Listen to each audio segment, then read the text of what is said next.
In 1933, while the rest of the world was abandoning steam and embracing diesel, a factory in Shrewsbury refused to accept that the argument was over. They had been building steam wagons since 1906. They had outlasted every competitor who had tried and failed to match them. And in April 1933, they launched something that represented not a retreat from steam, but steam's most sophisticated counterattack against the internal combustion engine that was slowly replacing it. They called it the S-type. The four-wheel version was the S4, and it was the most advanced steam road vehicle ever built for commercial haulage in Britain. To understand what the Sentinel S4 represented, you need to understand what Sentinel had built before it.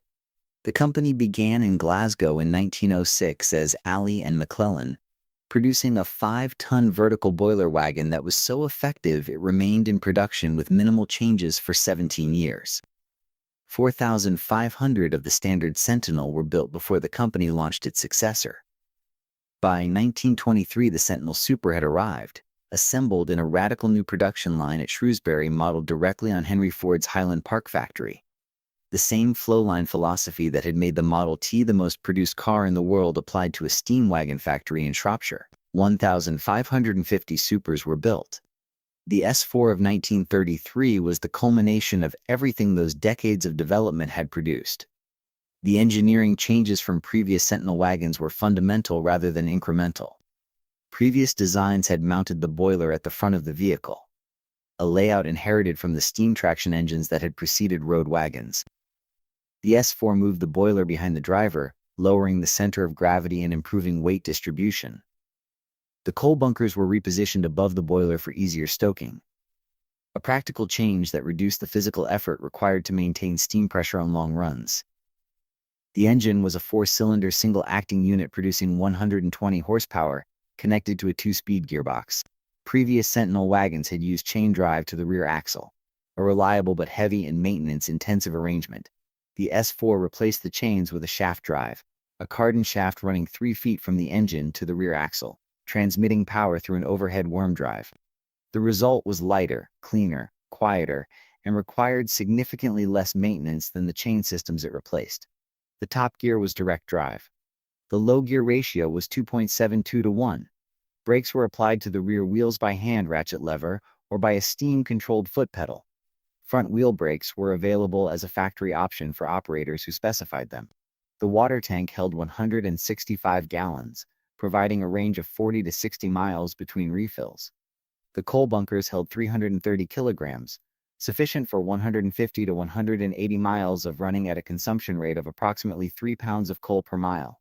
Refilling the water tank required stopping at whatever source was available: a river, a canal, a roadside stream, a mains connection if one could be found.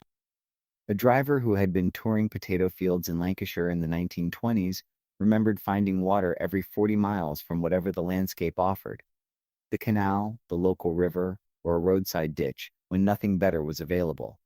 By 1933, the infrastructure of urban water supply made this easier, but the fundamental requirement remained. A Sentinel S4 driver needed to know where water was along every route he ran. The S4 was available in 3 configurations: 4-wheel carrying 7 tons, 6-wheel carrying 11 tons designated the S6, and 8-wheel carrying 13 tons designated the S8. The cab was a lightweight frame construction, modernized compared to previous Sentinel designs, giving the driver better visibility and protection than earlier steam wagons had provided.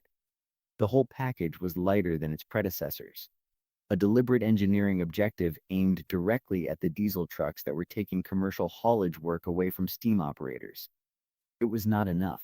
In spite of everything Sentinel had achieved with the S4, the diesel truck offered something that engineering refinement alone could not overcome: convenience.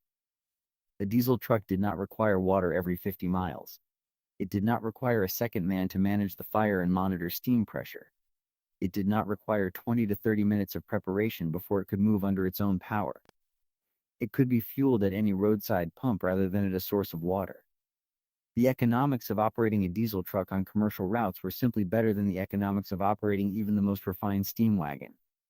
Sentinel built 265 S-type wagons between 1933 and 1938.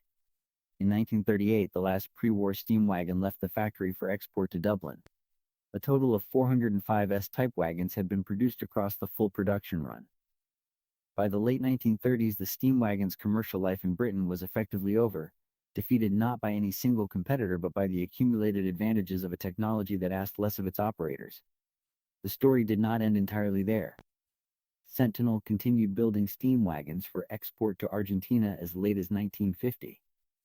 Approximately 100 S-type vehicles built for the Rio Turbio coal mine, where the operational conditions suited steam's particular characteristics better than diesel alternatives available at the time. It has been recorded that Sentinel were never paid for the last batch of that production run. The company that had spent 4 decades building the most sophisticated steam road vehicles in the world ended its involvement with steam, having been left unpaid for its final order. During the Second World War, the Shrewsbury factory produced over 11,000 Bren gun carriers, Lloyd carriers, and universal carriers, along with hundreds of lathe machines and thousands of artillery shell casings. The company that had built steam wagons spent the war years building the equipment of mechanized warfare.